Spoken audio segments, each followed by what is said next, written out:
Let's start with a single question. What if Batman, Gotham's shadowy vigilante, relied solely on non-lethal gadgets? No batarangs designed to shatter bones, no Batmobile with missiles just pure, a carefully engineered gear intended to neutralize without lasting harm. The scene: midnight in Gotham. A mugger corners someone in an alley, clutching a stolen wallet. Then, like clockwork, the cape and cowl descend from the rooftop. Normally, Batman's presence alone might be enough. But the mugger pulls a knife. Instead of launching a steel batarang at the guy's wrist, Batman flicks his wrist, and out comes a sticky foam pellet impact. And suddenly the crook's hand is glued to the wall. No blood, no broken bones. Clean, efficient. That's the ethos now. Every single obsolete gadget replaced by the most advanced non-lethal tech. Let's break down the arsenal. The grapnel gun's still essential since Batman himself needs to move. The smoke bombs, re-engineered with mild but harmless irritants that confuse but won't permanently blind. His infamous batarans. Now they're soft-edged, made of high-density silicone. Designed to trip up criminals or tangle legs, not crack bones. Let's imagine a bigger test. Classic. A showdown with the Joker and a warehouse full of goons. In other timelines, Batman storms the place. Goons wind up with broken arms or electrocuted by high-voltage stun batons. Here, Batman shifts. He lobs a sphere into the rafters. It explodes into a web of sticky, lightweight polymer, dropping netting on criminals below.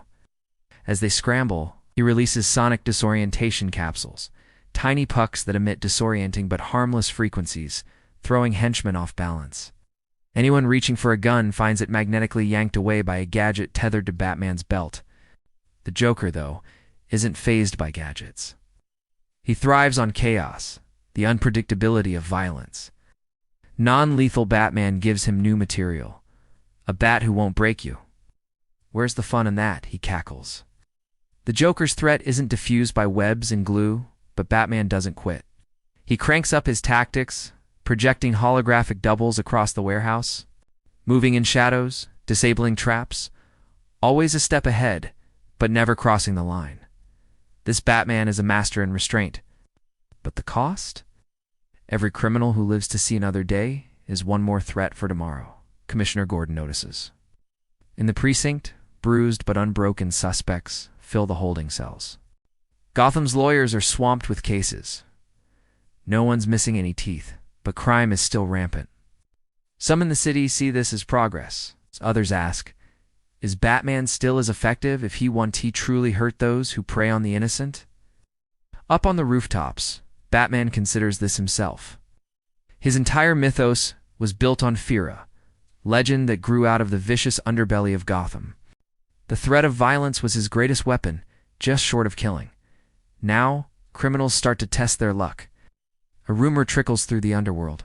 Batman pulls his punches. No one's afraid of waking up in the hospital anymore. Muggers, smarter ones, work in groups. They believe, just maybe, they can overwhelm the Bat. The escalation is slow, but real. But here's where Batman adapts. He turns non-lethality into an art form. His suit evolves microdrones surveil entire blocks, alerting him preemptively. Instead of tracking criminals through terror, he wins through information and speed, becoming everywhere at once. He deploys tranquilizer darts calibrated precisely, incapacitate, never in danger. He learns to disable entire gangs with barely a scratch between them. Gotham's criminals might not fear for their lives, but they're left humiliated, trapped in foam, webbed to street signs, caught in ultrasonic traps until the police arrive. Over time, that humiliation becomes infamous. No one wants to be smeared across tomorrow's news. Immobilized in a neon orange biopolymer, left for the GCPD with a grumpy scowl. But then, the real challenge, the truly dangerous villains of Gotham Bane. Deathstroke, Killer Croc, superhuman, cunning, unstoppable. Against these titans, Batman's gadgets become puzzles. Foam won't hold Bane. Sonic bombs don't faze Croc. When Batman stares down his greatest adversaries, it comes down to strategy, outthinking rather than outhitting. Rome wasn't built in a day, and neither is a crime-free Gotham. The city evolves with its protector. Crime rises, then falls, always changing shape. Yet, every now and then, in the aftermath of a foiled bank robbery or Joker's latest non-lethal toxin rampage, a child tugs at their parent's sleeve and points to the bat signal. No one was killed. Scarcely a bruise to show for it. The legend changes. Batman is still the knight, still the shadow. But now, Gotham's Dark Knight is a little less feared, a little more respected. Maybe, just maybe, that's what the city needed all along.